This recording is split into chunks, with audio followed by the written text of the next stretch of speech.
This is David Kurtz for TPM Media. We just wrapped up Tuesday night here at the convention in St. Paul.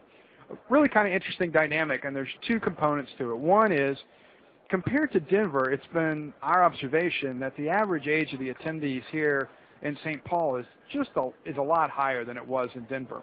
And I remember back in the 80s and even into the 90s watching Democratic conventions on TV and seeing an audience that struck me at the time, and I was young, as very old. And it does seem like things have flipped and that the Democratic convention, at least this year, was full of young people, and that's just not the case here. And there's even a brand new Cadillac on display in the concourse here in the hall, if that's any indication.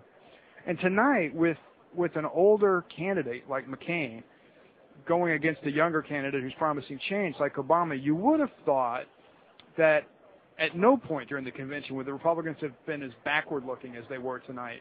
But again and again, you saw older speakers, Lieberman and Fred Thompson, some of the POW comrades that McCain had from Vietnam spoke, all from an older generation. And then you had a series of videos looking back at earlier Republican presidents, George H.W. Bush, Ronald Reagan, Teddy Roosevelt, Abraham Lincoln. And the visuals that were shown here on the big screen all tended to be older, many were black and white. There was just a recurring hearkening back to sort of the glory days of the past for the Republican Party rather than a forward-looking message of McCain bringing change. Struck me as an odd message for a party that's struggling to overcome the newness of the Obama brand.